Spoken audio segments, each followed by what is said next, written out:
Okay, order everybody. We will resume the meeting now. We're recording. Welcome back. 6.2 paper on councillor remuneration pool allocation. You've had the paper circulated there. You can see the proposal. I don't think it needs too much further discussion. It's based on last triennium's model. I'm not sure what else I can say there. Let's open it up for any questions. You got a question? I've got a question. Sure. So, what does it, now that we've passed our committee structure and we're all equal, and I think it's just a fantastic thing, we're all paid the same except yourself and Lloyd. What does that mean the sum is? Oh, right. It's here. Can you give the line now? No, exactly. My bank manager wants to know. He wants to know now. Yes, We have got, I've written it down too. Page 13, but basically it comes out as chair 152,881, deputy 84,869, councillors 65,000, round number. I don't know if that's right. I think it got 65 because there was one less councillor last time. And this time, last time it was less than that. Slightly more than that. From June this year, it was 149 chair, 91,055 for the deputy, and councillors 69,155. So this is actually a decrease this time, but because of the one less councillor that we had at the previous year. Sorry. So we allocated that money amongst ourselves. How come there's been such a significant increase? Sorry. Because, I was just explaining. We were on 60. Increase. I'll explain. We were on 60. And then, no, it was just over 60 because we worked it out. And then Marion resigned, so they had to reallocate, that. Thankfully, managed to fund Cromwell Junior football through that. And then that was 65. So I'm surprised we've gone to 69,155. No, that was what we were. Sorry. I see. And so prior to that, at the beginning of the triennium last time, we were on 62. Yeah. So it's now 65. So on the dot. Yeah. I think it is. Yes. Yeah. So it's a slight increase on the beginning of last triennium. If you're worried about that, Michael, we're most happy if you put that back into the pool, you take nothing and we'll split the 65. I've got agreement with that. No, we're not happy with that. Michael's been democratically elected. Well, I just have to, I don't know what I have to go pay for protection money after. Councillor Scott. Just make a comment, earlier on, there was a suggestion that we had conflict of interest. I'd just like to point out that not actually sort of that's the case because the separate authority determines the overall staff.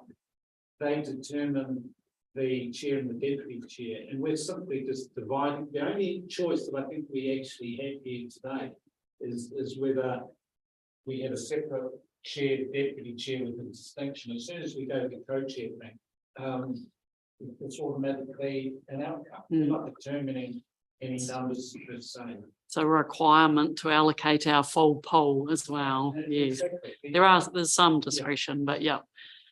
Anyone else got a question? No, we did have a mover and a seconder already, so we can put that. All in favour? Against? Carried. Andrew moved. Yep. Kate seconded. Thank you. Thanks. 6.3 proposal for participating in a regional sector shared services council controlled organisation. So you have had this paper. Nick, I think Andrea may have been the author, but you're presenting and answering questions today. If needed. Right. Given we were through here, didn't get Andrea to to come through. This should be fairly straightforward. It's council had approved us going out to consultation on this. It's just good practice that we put the proposal back in front of council for final, endorsement before we go out. So that's what we're doing. It's also a good heads up just to all of you as councillors that will be out being consulted on, because you might get asked questions on it. But the other thing is, we did say we would be keen to get a chair of a panel and another councillor appointed, so that once the submissions come in, we can, particularly if people want to be heard, we can go through that process and then complete a paper to come back to council for you to decide whether or not we proceed with joining the regional shared sector organisation or not. Sure. Kate, did you have a question? We'll come back to the appointees as well. I was on there. No, I haven't organised anyone. I was just going to ask if anyone had a particular interest in being on this. To hear public submissions. It's an opportunity of a lifetime here. I'm sure you'll all be leaping at the chance. Yep, okay, your hand was up, Councillor Wilson and Councillor Weir. Great. I've also got another question. It wasn't what I had my hand up for, but I'm happy to do. Surely you were. Yeah. It's a good experience. Oh. Should we get any nominations? Any submissions, which is an interesting one in itself. I have to say that the question I have for is there any urgency? We are consulting on so much at the moment, and this is not. I mean, I'm not sure about the urgency of this. I don't think it's best practice to be going out at this particular time, given everything else we've been messaging, and coming up to the end of the year. I'm just wondering, is there some urgency with the timelines given here, or can we push this out slightly so we're not going across all of our much bigger news stories at the moment? What do you think, Nick? No, there's no particular urgency, but one of the things that what tends to happen with council is, when will a good time be to do it? Because there's always seems to be a lot of consultation going on all the time. The last consultation we did like this was when we joined the LGFA. We only got a couple of submissions through that process. I'm not expecting, a lot of submissions. So it's whether you wanted to delay it or not, I'm not sure that that's really going to make too much difference to the people who may or may not choose to comment on this. Yeah, my sense would be get it done as soon as possible, really, and move on. Yeah. Okay, any other questions? Councillor Malcolm and then Mepham. Just a couple of things, Nick, around there's currently a $2.5 to $3 million budget for this group at the moment. So what's our, I think you call it a Rococo RECO, what is our current subscription at the moment? I'll have to come back to you with that. The way that budget gets divvied up is it's amongst all the regional councils, regardless of whether you're a shareholder or not. And we sit, I think we sit sort of in the medium council category, but I'd have to refresh them. So councils sort of get divvied into the large, medium, and small, and you pay a share. But exactly how much ours is, I'd have to go away and double check. Right, and something, what measurable deliveries have we had over in the past? Trying and being associated with this group? Well, there's some of the things that have been at the time. Yeah, the really obvious one is Lawa. Lawa's now moving. We've now moved Lawa to sit under RSHL. Lawa previously used to sit here in Otago, but RSHL would do the collection of all the funding. They would then pay us, but now Lawa is moving to sit within RSHL. But there's any other sort of sector-wide initiatives. But the big thing is we run a lot of special interest groups and the regional CE group. So all of that's been coordinated through this shared service organisation. Exactly. Okay, sorry, Councillor Mepham. I think it's probably the same question. So, I mean, we're talking about becoming a shareholder. So what's the investment and equity that we're looking at? Well, there won't be. I mean, we'll become a shareholder all the activity is actually funded by the participating councils. Yeah, so the actual organisation itself doesn't have an underlying cost base. So the benefit of being a shareholder is that with then as that entity goes forward, the big one that's been done is the IRIS regulatory platform. So we'll have more say as a shareholder in the governance of the organisation, and that'll still be RSHL that will own the underlying intellectual property. So that's the benefit, but there's no, if you like, equity contribution, and there's no ongoing cost that's retained by the organisation itself, as it's all fully recovered by the participating councils. Anyone else on questions? No. So recommendations are there. There's 6, but I think there's an additional one. Then is it? Sorry, have I? So the 6 are the previous. Yeah, I think I have got the old ones here. That's what I was trying to. Oh, sorry. Yeah, I said. Yeah, I was trying to figure that out because I've got this one here that had 2, and then I was looking at 6. Yeah, so 2 there approves the proposal for public consultation as required, and then appointing the panel. And yeah, we would obviously have Councillor Wilson and Councillor Ware inserted there. Does somebody care to move those 2? Councillor Noon, seconded Councillor Scott, all in favour. Aye, against. Carried. Brilliant, well done, congratulations, Councillor Wilson, you're very excited.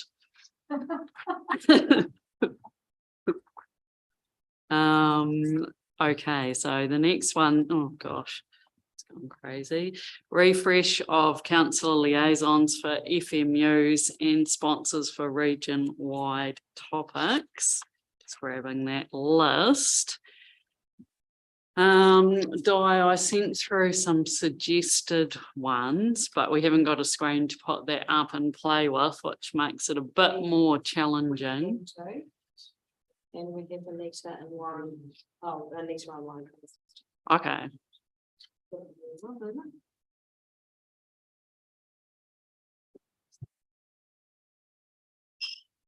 So yeah, it's a report written by Anita.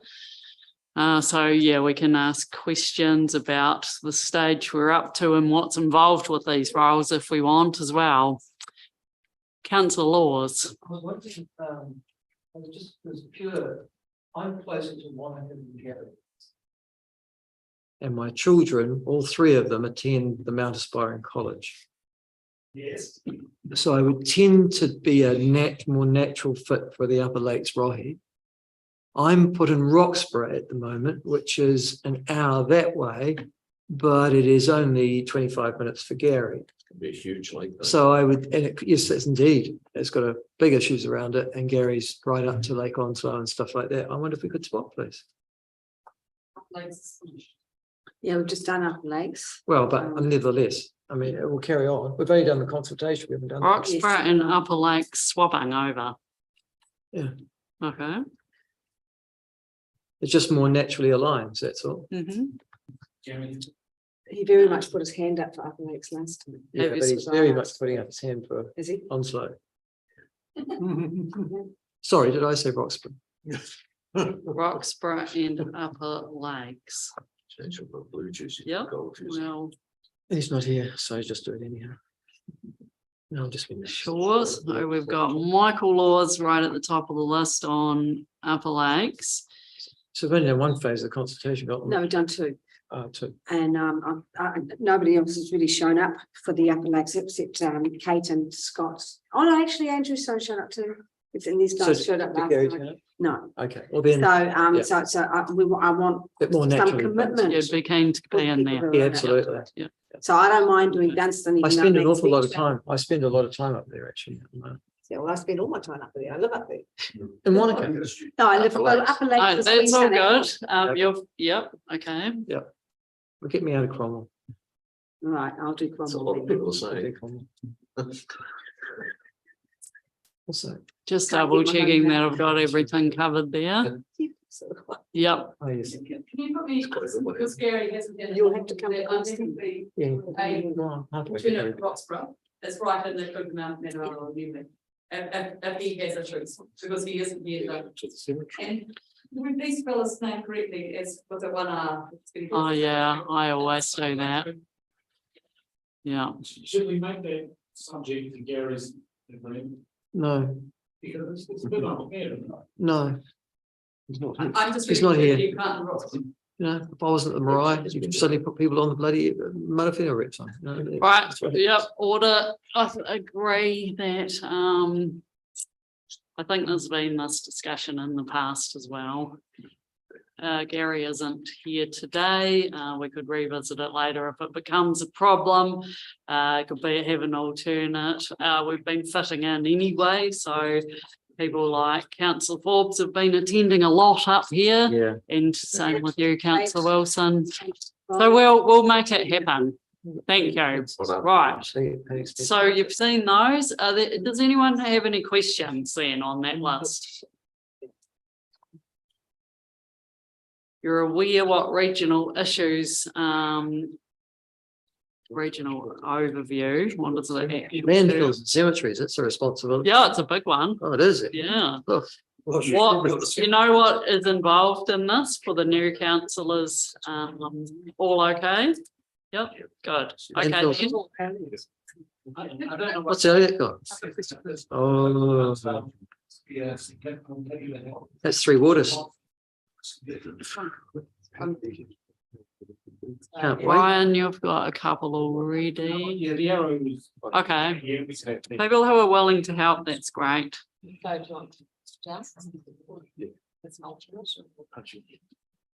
to answer. I think it's really important staff are very clear who the leaders, they need to know their job. And this is about informing staff and letting them feel that they've got someone they can rely on.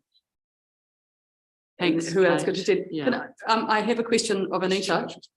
The regional issues papers were meant to come out between the election period. They haven't yet. Have we got a time frame? And again, I just want to make sure that the people putting their names as sponsors are going to be available when this is likely to happen. Because we haven't got dates yet, Anita. Yeah, so through the chair, the region wide provisions stakeholder sessions have been delayed, so they're going to start in December, and those meeting invites will go out soon to get those in calendars. Can we just have, I just want to make sure that we're going to be there to back you up as sponsors. Have you got an idea of dates? Look, we've got school prize givings, we've got university and polytechs breaking up, and some people take early holidays. I just want to make sure date wise, do we have any of those available? Sort of around that? I don't have them in front of me, sorry. I'll get them to you as soon as I can. Councillor Forbes. I'm not sure, I'm not really clear on, I'm clear on the responsibilities of attending meetings where we are the FMU sponsor, but I'm not very sure on what my role is in terms of land use and activities on beds or margins of rivers. Does that mean I should attend other meetings?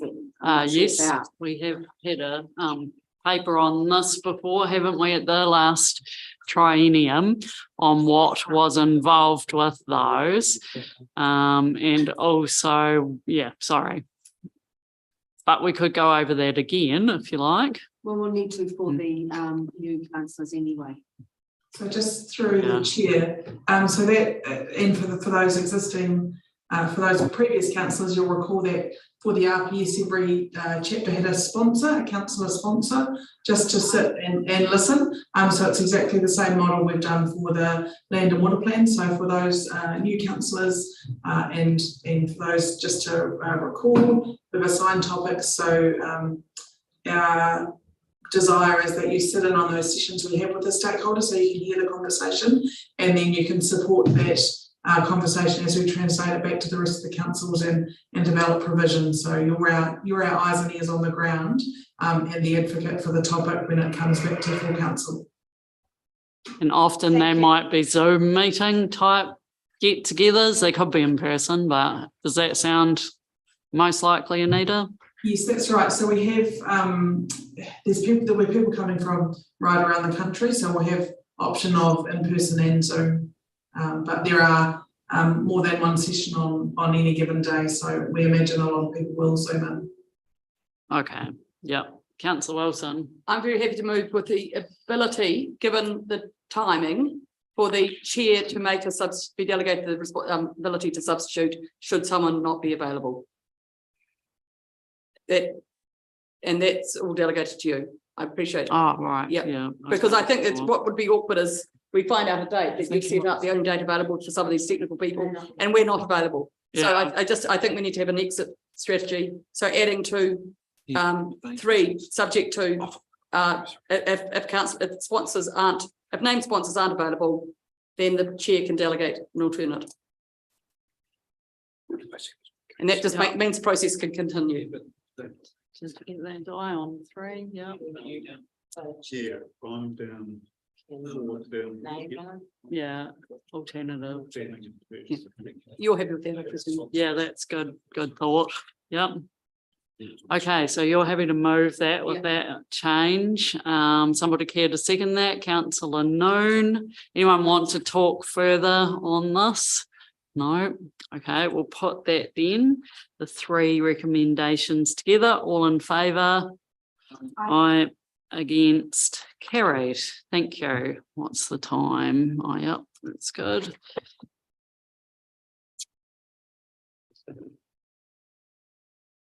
We then will move on to 6.5, which is into our section on submissions. The first, thank you, Councillor Noon. The National Direction for Plantation and Exotic Carbon Afforestation. And so MPI is currently consulting National Direction for Plantation and Exotic Carbon Afforestation, and we get to consider a response from the ORC.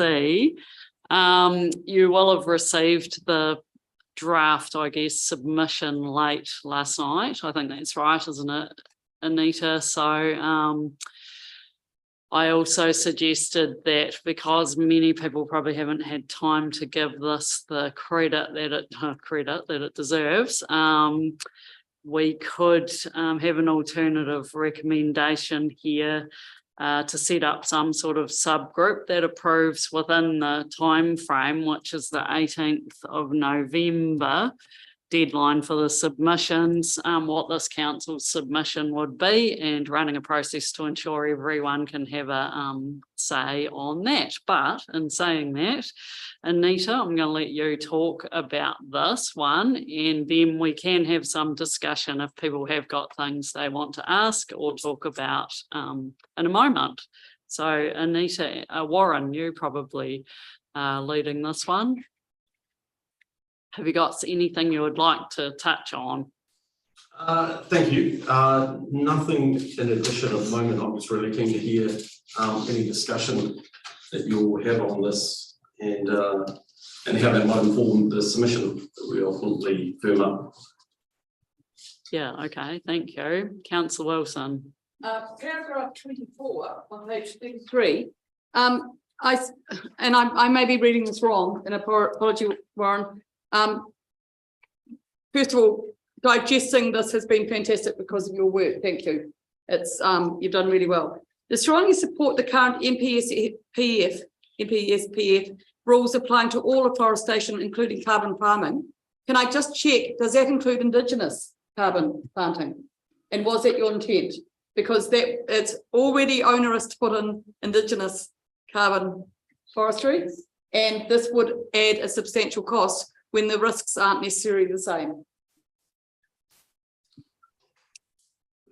Thank you. To be fair, there's a lot of credit goes to the environmental implementation team that gave feedback into this. I'd probably need to go back and just check in terms of if that was the intent or not, to answer your question. But can I say, Councillor Wilson, the starting position that councillors gave us in terms of the land and water plan is that all afforestation being managed under the NSPF.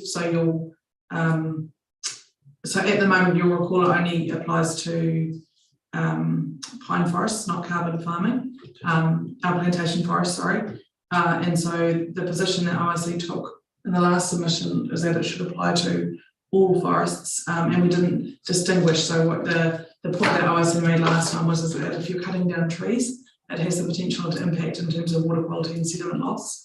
And cutting a tree is cutting a tree, and that's the process that we should be managing. So that's the point that one's making there.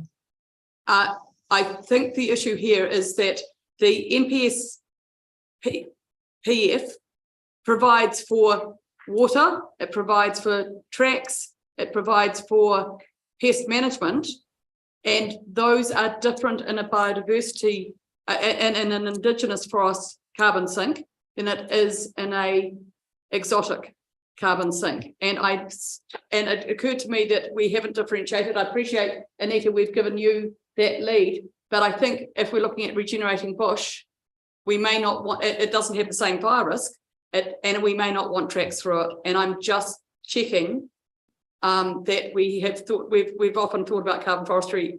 Most examples are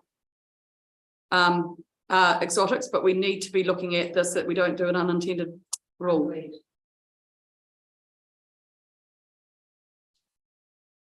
Okay, Councillor Malcolm.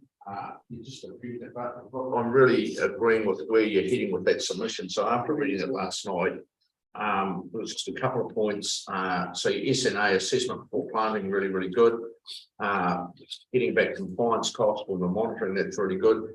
Just on page, and sorry, this is on page 4, where you mentioned the Livingston fire. I just wonder, really, the thing about that is what we're trying to establish there is the real risk of one of the risks that come from an unmonitored, unregulated carbon forestry. And I just wonder if you need to put in there the 610 hectare Livingston carbon forest fire, because that's what it was. It was 610 hectares completely destroyed.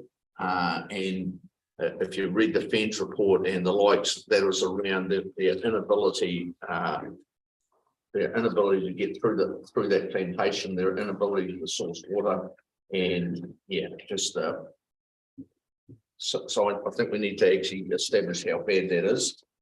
Under your wildings, so on page 5D, active management, and that's around testing sites for seedlings and the like. Is that actually achievable? I mean, look, it's a fair.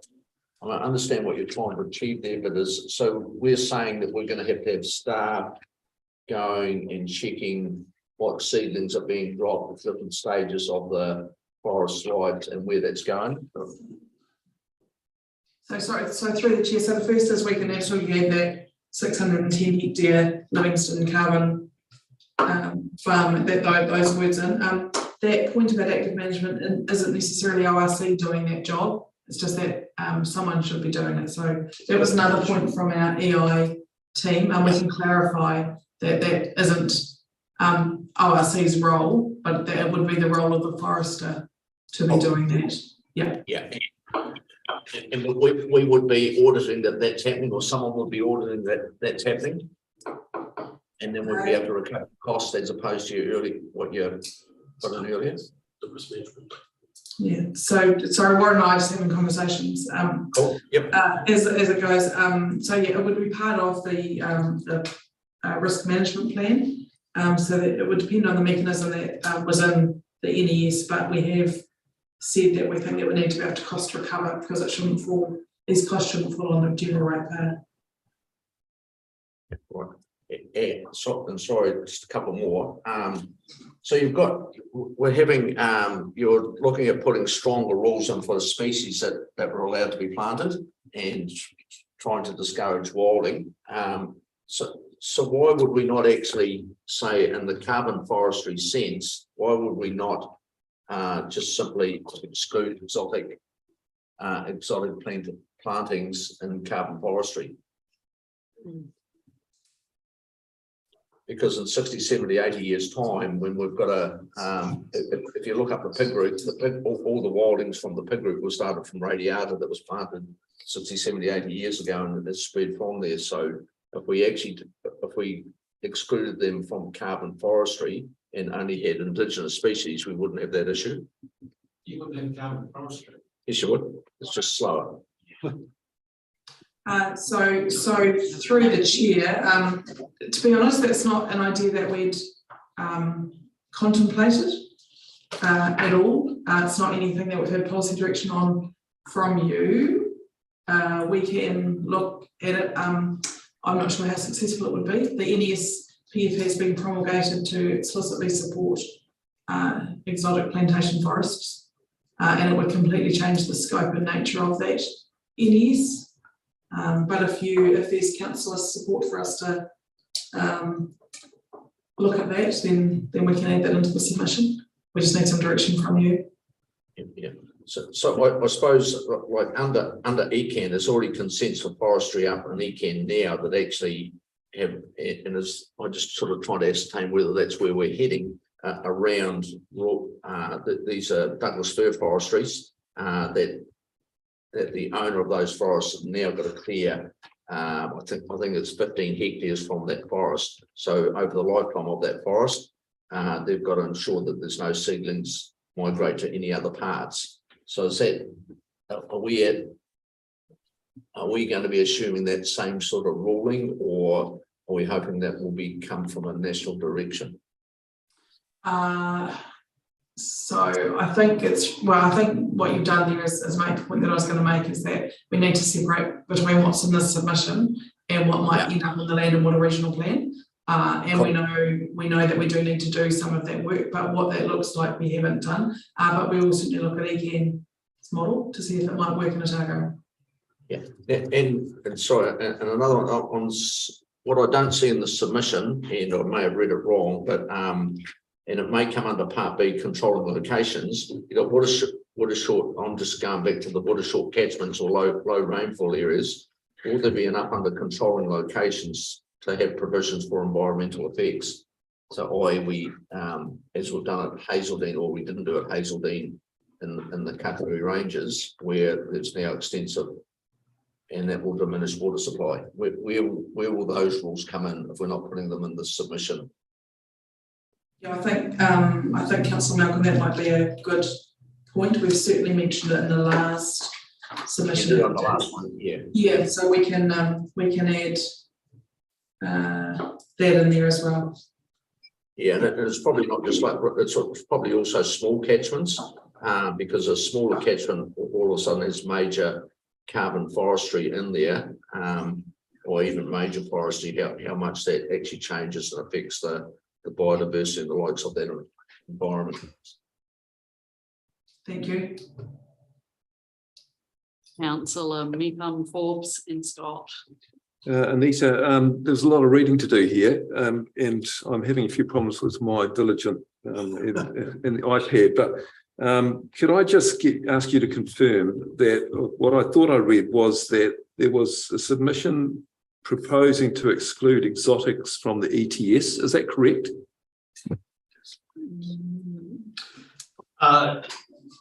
Thank you, through the chair.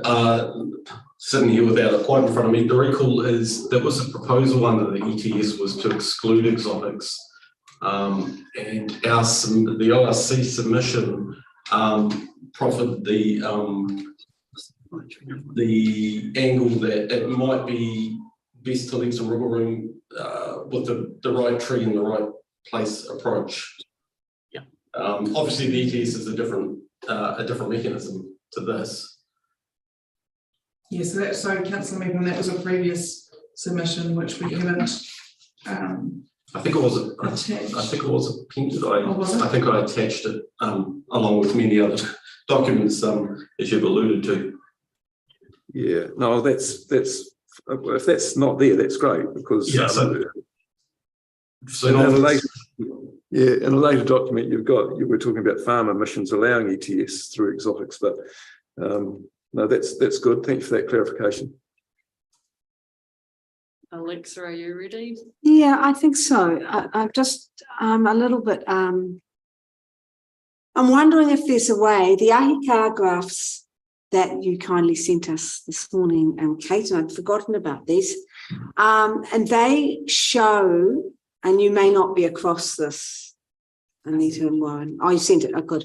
The stock change accounting and how we really don't get very far with the carbon forestry compared to where we get to with the permanent forests, even though it might be slower in the returns. And we know this.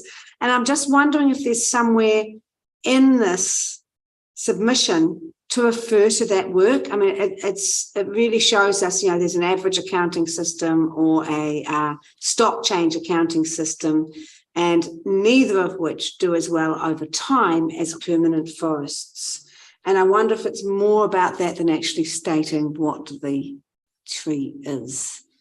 And I just wondered if there's anywhere in that submission that can be thought about. And I'm sorry, Anita, I have read your submission, but I haven't read all the other thing. And so through the chair, I think that potentially if AHICAR are happy for us to reference it, it would go in the social, cultural and economic values section, I think. So we can look to add a reference in there. We have, Councillor Wilson did forward that presentation in, but I haven't had much time to digest it this morning. So if you would like us to add something in a reference to that, we're happy to do that. Is the point then that the carbon forest shouldn't be harvested, or that the value would be different between one that's harvested and one that isn't? Is that? That's where you get your average accounting versus your stock accounting versus your permanent accounting, and there's differences between it. But the AHICAR graphs show that quite well. Okay, you might add more. This was your point. I was just scared you weren't going to get there today. It comes up in both this paper and the 6.8, and that's where I got confused because I see them both so clearly together. And I am not quite sure that this is done best by committee at this level, because it is really, really difficult and complicated when you get the pricing, and we just haven't, if you're just looking at this as ETS or just looking at it without looking at biodiversity values or without looking at water quality issues, then it's a thought process. And I think what we need to do is nuance it much better as a joint submission, but over both matters. And I've been personally feeling like that's a better way, taking your advice that I think so do too. that by way of your submission and try and put them both together and talk to each other. I have some other strong views on how that could work as a catchment project as well, but I'm happy to do that at a subcommittee process. Yeah, me too.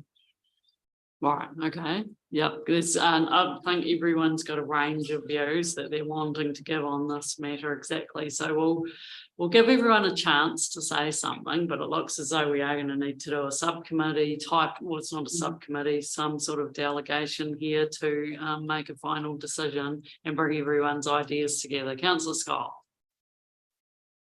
Yeah, I've got some questions because it's interesting that we do submissions on the basis of ideas. I'm more interested in doing them on the basis of the facts, and I'm just trying to figure out what the facts are. So my first question is to the writers of the submission is seriously, in terms of benefit and adding value to carbon forestry, is that better through exotic or through native in terms of carbon ability? And to be fair, I mean, ideally we would do it with native, but what's the answer to that question if we're doing a submission? I'm not sure that we can answer that for you, Councillor Scott. That's outside of our We can't answer that question. expertise. I don't know why we're bothering writing this submission because, you know, it should be based on facts. My second point is this argument about water short. So, for example, I think on a previous trip we went up to Kakanui. So my question is to the writers of the submission is what has the most detriment typically in terms of water, requires the most water? Is it the carbon forestry or is it the dairy farm down the catchment? bearing in mind that the forestry is just taking the water that's rained down on it. And the dairy farm is doing that, plus taking water out of the river. So from a factual basis, what's the answer? So through the chair, and I will indirectly answer your question. The points that OSC made last time in relation to water yield wasn't that we shouldn't put trees in catchments because they take water. It was that we need to be mindful of the water that they intercept and the impacts that has on the hydraulic cycle. Okay, that's fair enough. And that's the same point that we'll make with this one. So we're saying it's an awareness issue. Yeah, but I say to our CE is the question, is this where we're at in terms of our submissions, where we basically just put our ideas out and send them to central government, or are our submissions based on fact? Well, that's a very hard one, isn't it? Because fact is values based in terms of whether or not the council wanted to, well, no, but the council may want to look at, and I'm not advocating for anything, but the native forest to us, we might want to make a submission that has all these wonderful values. Yeah, which is a fact. But who knows, it might not take it, depending what stage it's at or how it's planted, or whether it's a indigenous established native forest, whether it takes up as much carbon or not is a completely different fact, and you would have to weigh those off against each other. My view is that the facts should speak for themselves, that native forestry has a hell of a lot going for it. But in certain instances, I understand carbon forestry does too, even though it's a bit one-dimensional, but it hasn't got to the situation it's got by mistake because of the growth rates of the pinus and so forth over the period of time.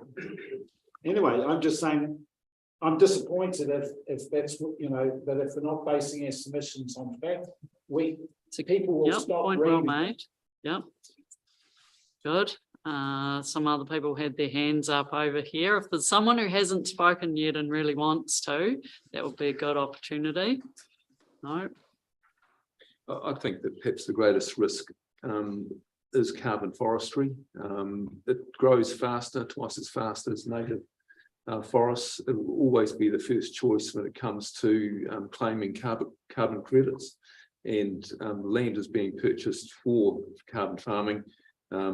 It's not plantation management. It's not looked after. It's left to seed. That's where the greatest threat is in all of this. Plantation forestry is a primary industry which brings in a huge amount of money to farmers and foresters alike. And I sort of don't feel that in this submission that there's enough emphasis on the economic gains from plantation forestry. I think through the chair, it's really important to understand the scope of the existing NES for plantation forestry, which is to encourage and support plantation forestry through a consistent national set of regulations, so that in the NES, and that's what it's designed to do. We've got a very limited scope in terms of what this consultation is about. And the submission that we've drafted is based on technical advice from staff and the policy direction that we've got from council in relation to these activities. So we really do have a focus on land use, biodiversity, water quality and quantity. They're the policy directions that we've been provided for you. So when, for example, the example that Councillor Forbes gave around accounting, that's not something that we've got a policy position from you on. Excluding all exotics is not something that we've got a policy position from you on. So we have, the focus is quite limited, and that's not to say we can't extend it, but we do need to make sure that you're comfortable taking those policy positions as a collective before we put them out there. Councillor Malcolm, then Wilson. And correct me if I'm wrong, is this not about getting carbon forestry included in with plantation forestry to ensure that carbon forestry has the same rigor of conditions imposed on it when it's setting up, and that's to protect protect from wildfires, to protect biodiversity, protect pests and the likes. And this is actually moving it up into an equal playing field where there is clear and concise rules around it, operating under a regime that plantation forestry already has to comply to. Yes, that's correct. Thank you. Councillor Wilson. So, taking that point further, and my issue I raised earlier about natives is, I think, and I'm hoping that you may not be able to answer this, but hoping you can. Am I correct in believing that natives have less of a risk for fire generally, except for in a drought, have higher biodiversity values and therefore could be accounted slightly differently, and have and the water yield issues are substantially less generally because of the. I don't think we can answer those. Potentially we could have had Richard Ewens here to answer the biodiversity question, but we don't have him. In terms of water yield and fire risk, I don't know, sorry. Thank you. Councillor Forbes. So, sorry, just one point of clarity. The amendments, and this was a point that Warren and I deliberately looked at. It's just, and this is just to bring exotic carbon forests within the scope of the NES. It doesn't address Indigenous forests at all. So they won't, as I understand it, at this point, there's no proposal to bring those in to the scope of the NESP. So it's just for exotics. And now I don't know what that differentiation means, but I think it's a really important point that they've emphasised that in the consultation. And Councillor Malcolm summarised just before really well what we're aiming to do here. Yep. Apologies about that. Thanks. Councillor Forbes. I think part of the issue here is, and you've outlined it well there, actually, Anita, this is only about the exotics really, but that there are costs to the community of carbon farming, more so than plantation, than ordinary plantation, but of carbon forestry, which are essentially externalised on the community. And I'm not sure how this is being accounted for in there. Some of those costs are, as Kate was pointing out, fire control, but there's also wilding control and pest control. And I'm wondering, is there a place for us in this submission to get that message across to government about our concerns there? Yeah, absolutely. There is. So part B is about broadening the scope of what we look at under the NES. So that's managing effects on social, cultural and economic values. So we have talked already about the impact that it can have on community structures, values and the economy. So that would be the place. But the cost of wilderness. Concerns. Yep. Okay. We're having a pretty robust discussion here. Councillor Scott, though, last one.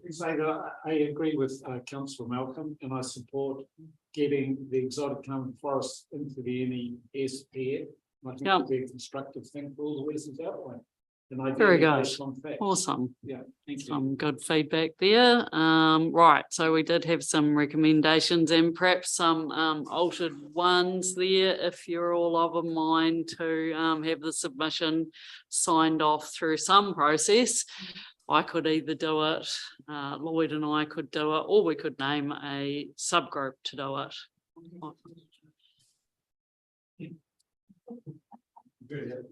Thank you. Okay. Thanks. So I've circulated to Di earlier what the proposal might be there. Is that on an email we've got? Yes, yeah. Yesterday, sorry, Kevin, but I can read that out. Okay.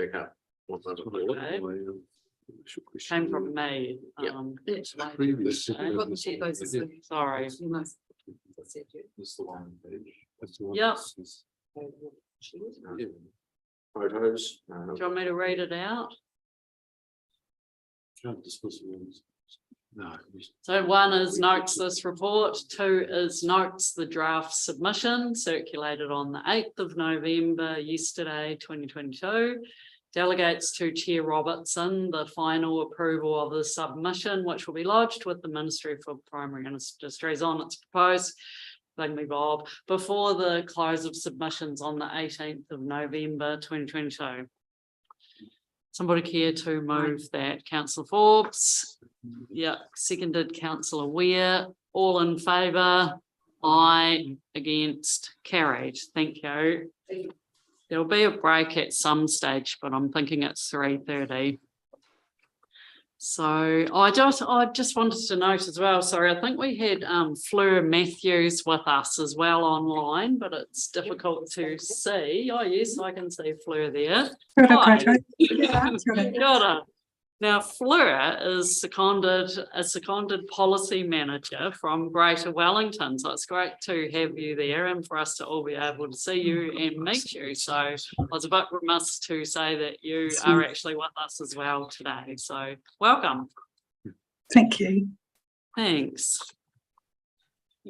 So the 6.6 then, recommendation for ORC submission on QLDC proposed variation to the proposed district plan regarding inclusionary housing contributions.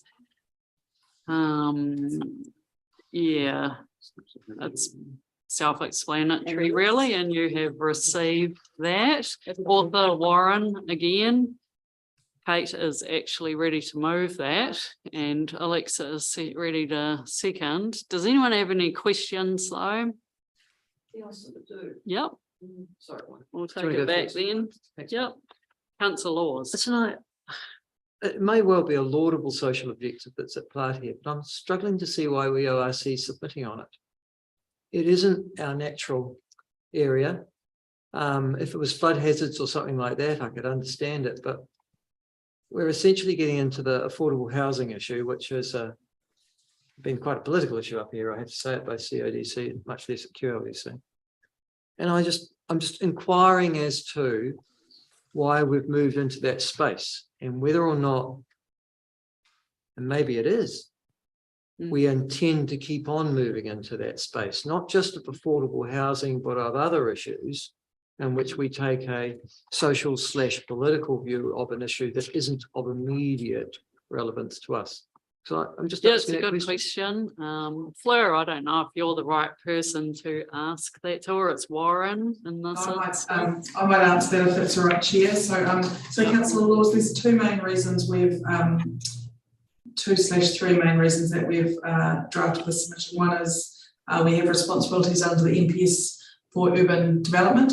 And the second is that we're a partner in the Grow Well Whaiora future development strategy with Queenstown Lakes and other national partners. And this was, the variation was as part of that package to deliver on the FDS requirements. So ORC, wearing our partner hat, that's why we drafted the submission. Submitting on our own issue essentially is we're a partner. And a partner and grow well. Yeah, you have to. Councillor Weir. Just also want to point out in the summary that is pointed out that we've got responsibilities under the RMS. Yep. Contribute to passive housing options, and this is working towards that, obviously not directly, but sort of indirectly. Yep. And that's relation to RMS as well. Well spotted, that's right. Councillor Noon. Oh, sorry, were you just telling me it was Councillor Scott? Yeah, thanks. Yeah, cool. So mine is a question really. I mean, I think what we're being asked here to support is QLDC's new rule frame that will require residential subdivision developments to pay an affordable housing financial contribution. So you put it in one of these flash subdivisions and they pay money to a trust and then it's put into an affordable housing. I mean, my question is that the best way to do it? It could be, or should we be asking that subdivisions have a component of affordable housing as opposed to these one-dimensional flash new subdivisions? It's in there. And then somewhere else you'll find like the Lake Hayes estate, this affordable housing. I'm no expert on this matter, but we've been asked to comment on it. And maybe one of the staff, Anita, could comment on it. So we're being asked, is that good practice what's being proposed here? Is that what is proven to be good practice? Put money into a trust for them to do, or should we be more definitive? That's my question. So through the chair, I haven't got the submission right in front of me, but if you look at it, it will be couched in a way that says we support the goal of the variation and are open to other ways to achieve it. At a staffing level, we had similar concerns about whether or not this was the best way to do it. The variation doesn't necessarily achieve the end goal, but we understand the mechanism they're trying to use. They have gone through a Section 32 analysis and analysed some alternatives. But the reason ORC that we've drafted the submission the way that we did was to say that if somebody proposed an alternative scheme that better aligned with the objectives of the variation, then we would support that. Thank you, Councillor Wilson. I am very happy with the submission and but I just wonder the second last signature above the signature is why we wouldn't do a joint case, considering one of the reasons of us submitting is because we were a part of a partnership. And I'm just wondering why you've got the word not in there. Very minor, but actually it would be nice if we were doing it jointly. Through the chair, I did notice the not as well, actually it came to my attention. This is probably one where ORC wouldn't look to prepare any evidence just because of resourcing, and I suspect that's the motivation, but we can change that. We can be open to considering it if that helped any other party, and that's not a problem at all. Thank you. Thanks, yeah. Any other questions then? No? Oh, you're right, ready to move or something, Councillor Wilson? Yeah. If I get a second, I'll speak to it if I get a second. Sure. Okay. Thank you. So, look, well done. Look, I did read the submission. I think it's, I was really had the questions that Brian's just asked about why wouldn't you do this? Actually providing for that sort of accommodation on the subdivision is one of the choices. It's either pay money or provide sections to the trust. And I thought it was a really well articulated provisions in there. It gave it a lot of options. So none of these things are perfect. And this area has been trying to get the perfect solution for years. I'm sure that they've done some hard thinking. That trust is are doing some amazing work in the area. And I've full faith that they've tried everything to get a better solution or the most effective.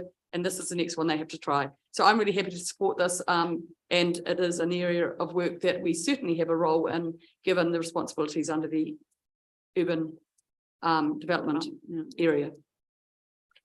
I used to sit on this trust as the QLDC representative, and it's held up around New Zealand as the best model. It's looked at loads and loads and loads of models. It is far from perfect, but it has it operates actually various models, but it needs to get into its into a legal framework, its ability to get land or money from subdivision development in order to do that, because it happens on negotiation at the moment and it's highly variable. So I definitely support this motion. Thank you. Thanks. Okay. We will put it then. All in favour? Aye. Against? Carried. What's the time now? Yeah, 3:30. We sort of envisaged that there would be afternoon tea, but maybe it's just a cup of tea. Just a cup of tea. Do people want to break then for a small break? We keep going and then get to the end of this section perhaps. Yeah. Okay, then the next one is the drinking water and wastewater paper 6.7. And again, this one came in yesterday, so we could think of signing it off through a separate process by the due date. What is the due date? Where is it? 25th of November. I think that makes sense. I've got, can I just raise an issue? Oh, yeah, now to do sure. with the Yeah, agenda? we can definitely do that. I've just come across this. Listen, this is quite serious. The implications are massive, not just for TAs, but for our region. There's some stuff in there that's almost, I have to say, a constitutional revelation in the way in which we manage water. And I would seriously appreciate the opportunity to contribute to an informed discussion on this matter. I'm not sure we could do other than bumper sticker stuff today. And I think you suggested leaving this on the table until, or picking it up and.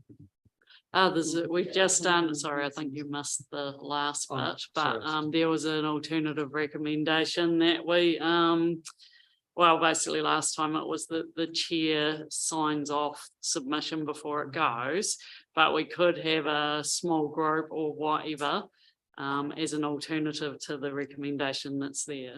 Well, could I, if that's your recommendation, could I so second?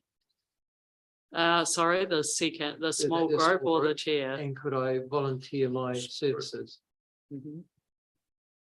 You would like to be on that? I Is would. there anyone else who would like this run past them and to be involved in this submission before it goes? Yeah, it is quite. It is, and I don't mind making the time to, because and we could share it obviously with our colleagues, but there's a massive amount in this that will have serious implications, particularly up here, I have to say, in the Dunstan area. If you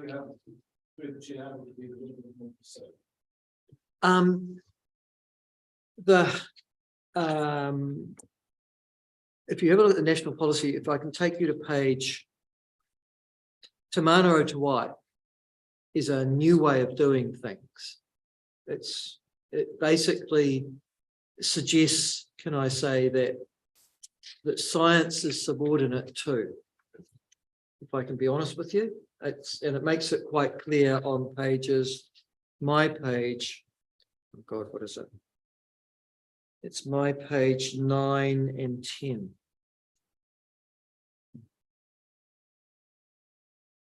So that's 228. 228, that's right. 9 and 10 of the consultation document, 228, 229 of our paper. And the key question is, how does environmental performance relate to Te Mana o Te Wai? And just in those few small paragraphs there, I would urge you all please to read them and then see how they fit in with the way in which we've been approaching water issues in the region. This is drinking water, yep. Yeah. Yeah. Te Mana o Te Wai introduces a hierarchy of obligations. And then the national policy statement sets out the principles for implementing Te Mana o Te Wai, and there they are. 3 of those I don't know. The first 3 are related to mana whenua. Actually, in fact, I think they're related to tangata whenua, not mana whenua. And I actually don't know what they mean. Yep. Councillor Laws, have you finished Yeah, saying yeah, what yeah, you yeah, want to yeah. say? Yep. Councillor Scott. My question, Councillor Lord, have you had the opportunity to go to any land and water regional plan presentations run by this council? No, I'm going to one tonight, but I Oh, have read And the them. fundamental of that is Te Mana o Te Wai. Yes, I have. And how all that works. Yeah. And that was another thing that we went through at MRI for a period of time, which basically prioritises the health and the well-being of the waterway over anything else. No, that's not the issue. You've rather missed it. I am in actual facts, that how you interpret is the following 6 principles, and it's the implementation of the principles. Yeah, okay. Through the chair. can I- There's this, sorry, yeah, I was wondering if you might like to comment in terms of drinking water, and I think you mentioned in Wanaka as well that there's some thinking going on still in refinement around provision of drinking water and the provisions in the RMA of essential for life and provision of drinking water and how that lines up with Te Mana o Te Wai. Yeah, I just, through the chair, I just wanted to clarify that the scope of this consultation is around the environmental performance measures for drinking water and wastewater. We have no ability to comment on what's in the MPS for fresh water. So the scope is quite narrow. It's about how do we measure the performance of drinking water and wastewater networks? So that is the scope of the consultation, and that's what the scope of the submission is drafted around. Well, the bit that I, with all due respect, disagree slightly with you on is the last 4 paragraphs, which are contained on page 229. In fact, the 3rd paragraph says, we are still interested in hearing your thoughts on how we may consider and implement Te Mana o Te Wai, Te Tiriti o Waitangi and Te Ao Māori perspectives through this consultation period. So it hasn't been settled, and they are seeking our input into that.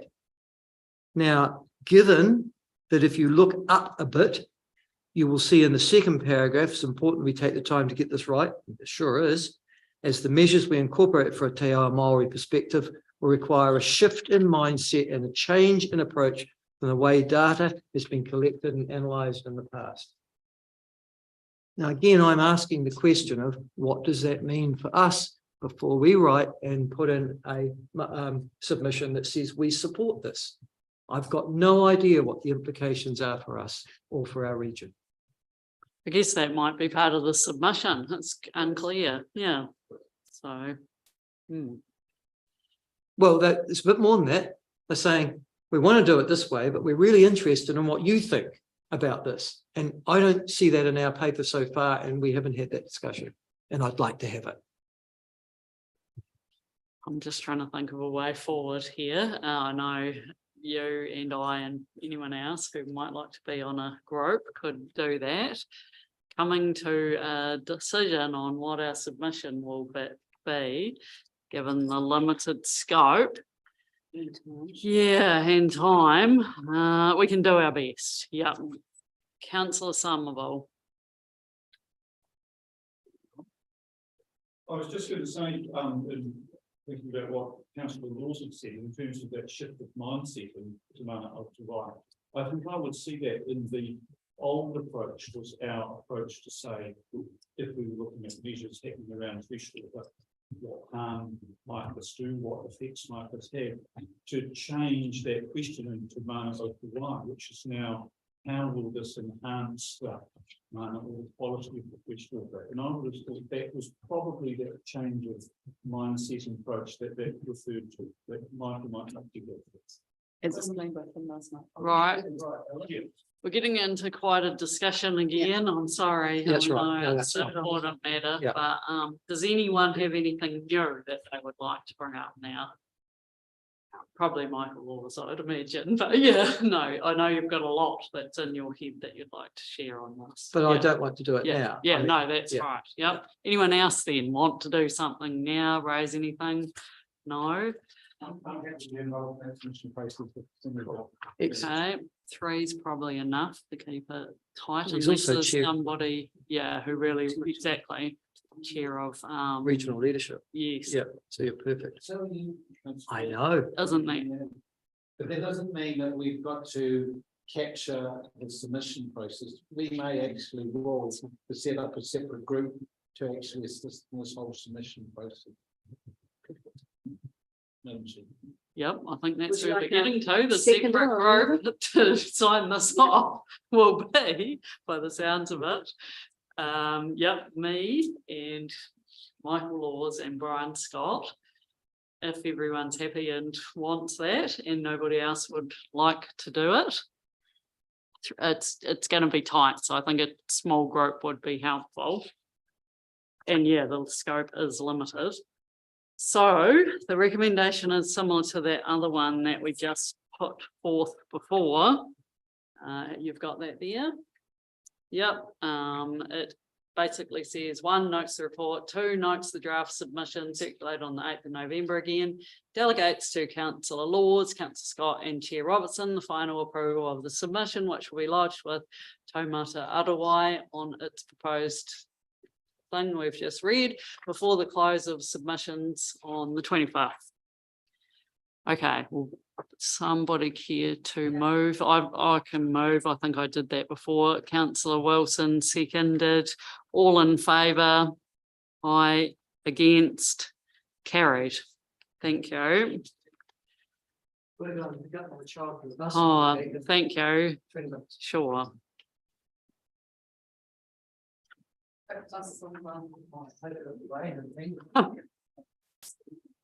The next one then, 6.8 agricultural emissions consultation. Yeah, the high level impacts of the proposed government policy to the Otago region, and this is Francisco who has written that. We do have Francisco, brilliant, and Warren and Andrea as the co-authors. Right, so you have had the paper, but Francisco, did you want to say anything before we get underway with questions? No, not really. I just wanted to elaborate that the reason that we haven't proposed doing a submission is because the ORC doesn't currently have a policy towards this, and because of the short time frame. Anita might want to elaborate on that, of course, but yeah. Thanks very much. Yep, Councillor Wilson. Is Anita going to elaborate further? Oh, sorry, good point. No, I was just going Would you like to? yeah, endorse that ORC hasn't taken a policy position on this, and hence there's no framework that we could frame a submission under, and that's why we chose just to bring you a note in paper. Yeah, good. Yeah, fair enough. Councillor Wilson. Yeah, as I said earlier, I see this and the previous one, and I'm sorry I had missed out because it's in the heading of our last submission on the forestry that it was exotic. We didn't repeat that during the submission, but I think the issue here is that we want biodiversity and we want water quality, and we want to be driving the best catchment approach to ETS that we can at the moment. And so the question I have is, leaving this neutral leaves us perhaps not providing a framework or thinking about a framework that could provide a better solution. Is there something we could do to encourage planting at the catchment scale that would provide biodiversity and water quality and ETS opportunities that might tick the box and our bigger strategic plans? Because not to submit may discourage it. So through the chair, we could write a submission that would be more elegant than this, but something that said when implementing an ETS scheme, you know, ORC has functions around those things that you just listed, and they should be, you know, co-benefits of such a scheme. So water quality, biodiversity, etc. Without taking a position on it, because those things align with the policy position that we have that you've just articulated, if that's what you would like us to do.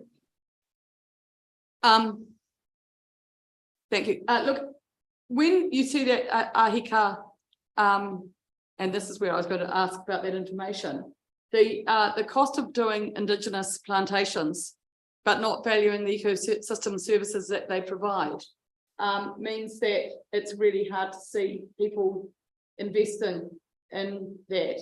At the moment, we haven't got carte blanche planting for carbon in a lot of places because people don't want to go the easy route, which in a lot of places they won't sell their farms and just put in forestry. There's some people here, but a lot of people are resisting it because they don't want to put pines in. But at the moment, to drive something that both the landowners want and which might give better biodiversity results, I'm just wondering if we should be doing something at a catchment level scale. Yeah, that would be over to us, wouldn't it? But you're trying to find a win-win that we might all agree to, I think, and if we were going to make a submission. Yeah. Yeah, well, I certainly would like to think us thinking in a very different catchment scale approach that encourage Indigenous, and I think they could be doing that, but they might want to be reducing the costs for entry into Indigenous ETS, and there's other things that they can do. And I think we can do some of that leadership. Yeah, okay, Councillor Scott. I'd just like to support Kate and what she was saying there. It seems to me that that policy needs to be made a little bit more user-friendly to encourage the planting of natives, riparian, around their waterways, which not only has benefit for water quality, but has taken their footprint on carbon. So for example, in a practical sense, to apply for carbon credits, you plant native trees, it has to be greater than a minimum width of something like 30. is it 30 meters, which is actually a significant amount, like, so that means all your riparians and all that type of thing doesn't qualify, 30 meters. And so my view, if they could sort of just turn that on its head a little bit, there's some opportunities. How do we get around the scale thing in a meaningful way is Kate's point, I think. Yeah, so. Yeah, and as- who I would would be support the it on that- beneficiary of on the, that basis. Thank you. Councillor Malcolm, I think you were waiting. No, I absolutely agree with what they're saying, that, and probably I had two questions, sorry to go to questions. One was on the very first page, excuse me while I sneak back to it. Sorry, on page 252, policy context, and I think it's just a typo there. New Zealand's NDC is a 50% net reduction of emissions by 2030 from a 2030 baseline. So we don't know what to do. So what date should that have been? 2020 baseline? No, that's a 2005 baseline. Sorry, that was a typo. So from a what? 2005 baseline. Cool, thank you, that's what it was, good. In the next one, you came in on number 20, paragraph 29. On page 257, you make a comment that some agricultural sectors such as horticulture will also benefit from transition to land use driven by prices. So that's, I suppose you're saying there we've had an increase in horticulture, but our plans actually prevent us from increasing horticulture areas at the moment. Yeah, the RIS, the regulatory impact statement suggests that some sectors, such as the horticulture sector, could benefit from carbon pricing, things like sheep and beef and dairy farms, as the land use might transition to the horticulture sector, which is not being priced. Oh, sorry, Councillor Wilson. The other issue here, if I'm right, is that some of the biodiversity that we have, and God forbid, some of us have seen sprayed out tussock blocks, which are so important both to water yield but also to ecosystem services. That will be exacerbated, and unless we can start valuing tussock, either in the ETS. So would you see there be merit in, as part of a submission, saying that we need to reconsider for purposes of ETS the native species and their heights that can come within the ETS at a scale? Or is that well beyond the scope? It's challenging again, is that they're being valued for something other than probably their ability to sequester carbon. Yeah, And that's probably, and that's a different scheme entirely. Well, yeah. Probably. Yeah. yeah, there are ways of underplanting in tussock that may be stuff that you don't have to do with the density of 1 tree per metre, God forbid, but it's actually, it does give you some values both as tussock and as kowhais or totara.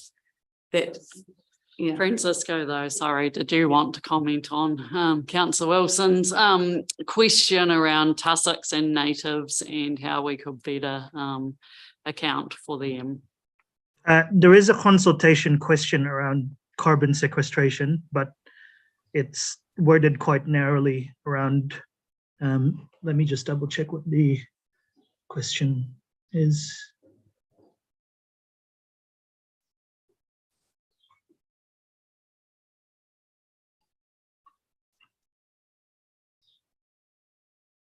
It's, do you support the proposed approach for recognizing carbon sequestration from riparian plantings and management of indigenous vegetation, both in the short term and long term?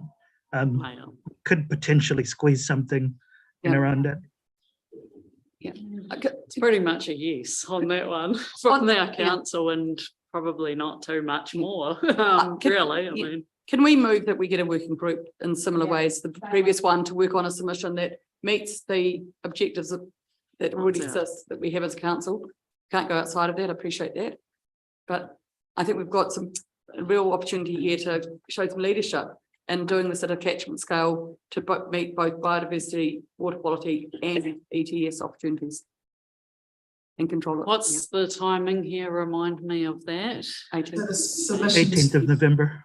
Yeah, submissions Okay. due on the 18th, which would mean we'd need to have the working group completed and done to have it, the submission time Yeah. by the 16th. So it'd have to be either Thursday, Friday or Monday to enable Francesco to write it, to get it to whoever was ultimately going to sign off. And that's potentially doable. I'm just making clear the timeframes for whoever's going to volunteer. So I think tomorrow's out for you. So It sounds Friday- like, sorry, Anita, just cutting in there, that the issue that's come out really is about natives and ensuring that they could be included somehow and accounted for, and that scale was somehow brought in. Kate, anything else? I do think that we could be encouraging catchment solutions through our OCC and through the existing catchment groups that would look at catchment scale companies that would drive at a catchment scale. So there is opportunities within the existing ETS to do that. It's just going to be a very different way of thinking about So, it. yeah, the issue is creating enough scale by bringing multiple Yeah. land holdings together and accounting for them across the catchment. As right? well. Yeah. Bring everybody Yeah. together. I just That's like right. to say, when you're doing a submission, it doesn't have to be a great big document, just hit No. the key points. And the Yeah, key that's what I'm points is trying we to want to get. promote biodiversity and native Yeah. plants, and we want to get some recognition for sequestration on riparian type plantings. Yeah, and I think Anita came at that at the very beginning when these are our statutory functions and the values that we're going for. Can you please consider them essentially, except you said it in much better words there. And you've heard some of the flavour of what we're talking about. So coupled with what you said and what Lloyd said and a little bit about Kate and the value of natives and catchment level, I think we're there. I don't think I've heard anything too much other than that would warrant a full scale. I don't think you want to overthink these things. No. Just get it done, because Yeah. we've got bigger priorities still trying to deal with one now. Yeah. One of the very points made last night at our meeting, why people are struggling to get ahead with the likes of riparian farming is the sake of cost. And now the government has completely removed any use of those riparian plantings for sequestration and for carbon credit. So when it's actually a huge problem, you know, one level you're trying to get environmental improvement, otherwise you're cutting off the very source of income that's going to pay for it. So surely it's actually quite important we do get it right. It's probably more important. Yeah. If that was factored into the equation, if riparian plantings were factored into the equation, my goodness, I'd have it quickly. Simple as that, really. Okay, so we've currently got that that we're noting this report. So to do anything other than that, we would need some motions. I'm happy to be on a group similar to one of the previous motions that we have with the party to assist staff to, as long as it's within the current. Somebody will need to move a motion, I'll move it. which Which is exactly the same as the last one, but with different names on it. Okay. Who's going to be on that group? In total. Instead of whatever the last one was. And the timing Yeah, is the extremely Yep. tight, so the scope of this would be probably similar to what we've just talked about. We don't want to make this onerous, as Lloyd has just said. Mhm. Yep, So who wants to be on it? Kate? Kevin? Lloyd, there we go. Kate, Kevin and Lloyd, I'll move that. thank you, and you'll need to be ready to go in the next sort of few days by the sounds of it. Apologies, I can't help. Sorry, keep me at this. There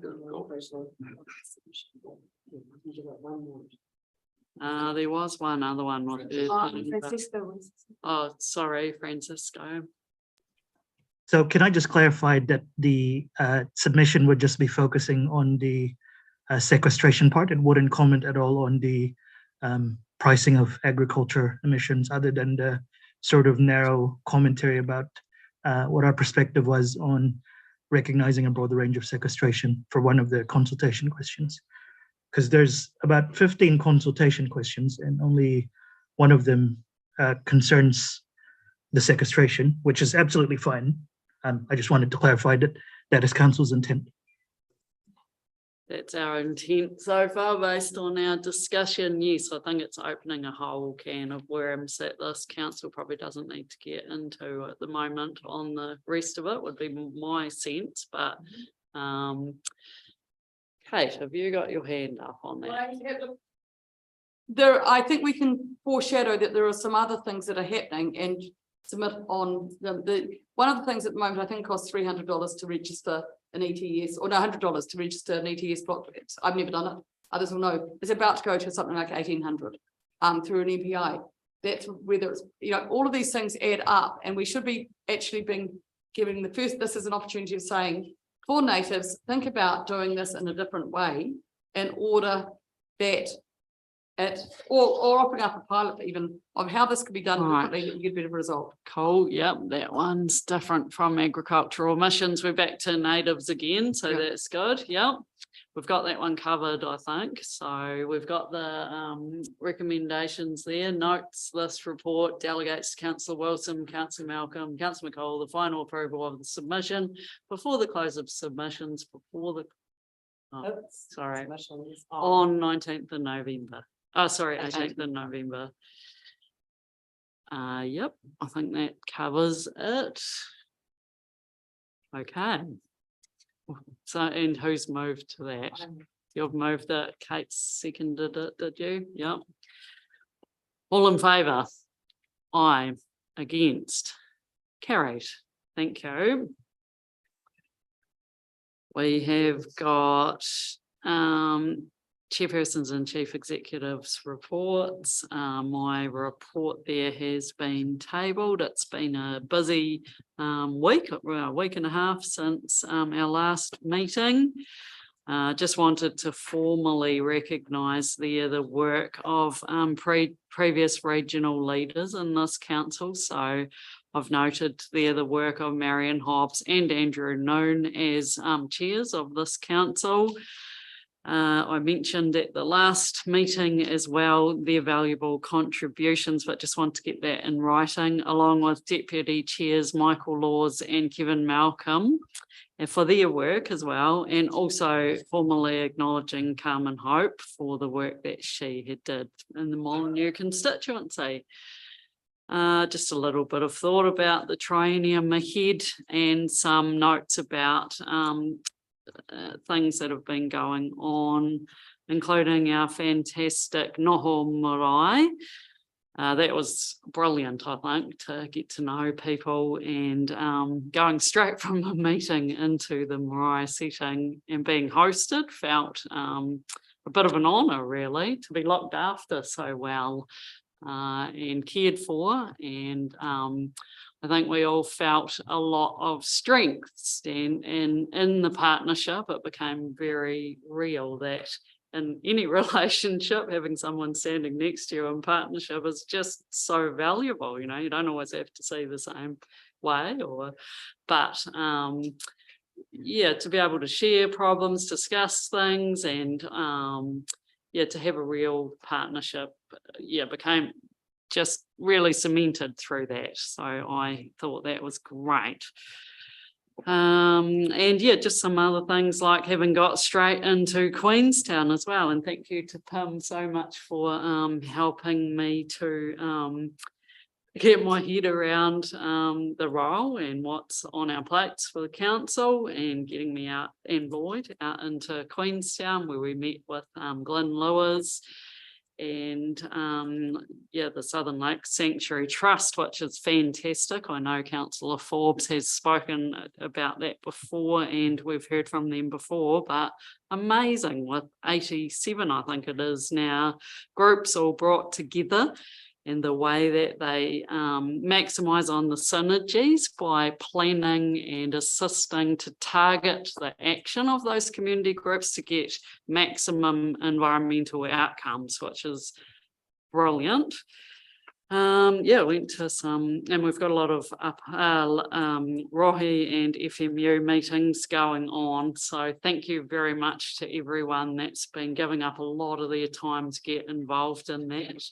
Not least of all our staff who are taking time out of their family lives in evenings all around our region, and being the face of this council in community halls and meeting areas it's a big thing to ask, and we really appreciate that, as we've seen our communities as well appreciating that chance. So just thank you to the councillors as well for doing that too, but special mention to the staff. And yes, there is a Zone 5 and 6 conference in Nelson coming up in the weekend. I said if anyone's keen to go, but it could be a bit of a challenge, I think, organising that now with a short time frame. But I'll be off to do that, and I think Pim, you're coming as well. Yeah, okay, that was my report. So yeah, does anyone have any questions there or Can I comments? just add to that, Gretchen? On our trip to Queenstown, probably the highlight for me was actually going into the branch up there, meeting the staff. Oh, up yes, there. sorry. So Yeah. I was so friendly and had a cake for us, so that probably put them well up on the charts. Took a few pictures and stuff, and I think it's probably something like, I look forward to just calling in Alexandra sometime and even in Dunedin and just seeing them there. So to me, it was quite a highlight. Yeah, no, thanks for pointing that out. It was very special and felt really welcome, It's and quite cozy up there, isn't it? actually, that's another point. I have felt exactly the same in the Dunedin office all the time as well. There's a really fantastic vibe around ORC. First of all, it's great to be in there. There is an office, a chair's office, and the door's always welcome. So if you're around, do pop in. But also just, having a presence around the office is really important, I think, for us as well. And yeah, thanks for touching on that, Lloyd. I know through Pim, but we need to find ways that we can engage and be one team. Yeah, thank you. So we've got, anyone else want to say anything there? Nope. The recommendation is just to note the report. So somebody care to move that? Councillor Noon, seconded Councillor Ware, all in favour. Aye, against, carried. Chief Executive's report. Thanks, Gretchen. Look, I'll just take my report. It's quite short, as read, I think, although I also have commented on the councillors' support of our FMU meetings, and my appreciation for the large number of councillors that have been involved in those and the support they've been giving staff, and the fact that I see that as a really wonderful example of partnership and us working together. That was probably the main thing. I think item 3 we'll talk about in public excluded. And item 1, I would like to thank Gretchen also for the time she's, a huge amount of time she's put in her first couple of weeks. Feels like longer. But yes, we're working really well together. Thank you. Okay, well, noting the report, somebody care to move that? Councillor Noon, seconded Councillor Weir again, all in favour. Aye, against, carried. Thank you. That brings us to the conclusion then of the public section, but we need to move into actually, sure, yeah, we do need to do that now, don't we? Do we need to? Yeah. So we go into, yeah, that's what I thought. We moved to go into non-public and then we adjourn after that. So there are the reasons that are listed there. Somebody's moving that. Councillor Malcolm, seconded, and Councillor Wilson, all in favour. Aye, against, carried. Now we move to adjourn, sorry. I know that's crazy, it sounds crazy, but Councillor McCall, seconded, Councillor Wilson, all in favour. Aye, against, carried, and we will have a break. We will have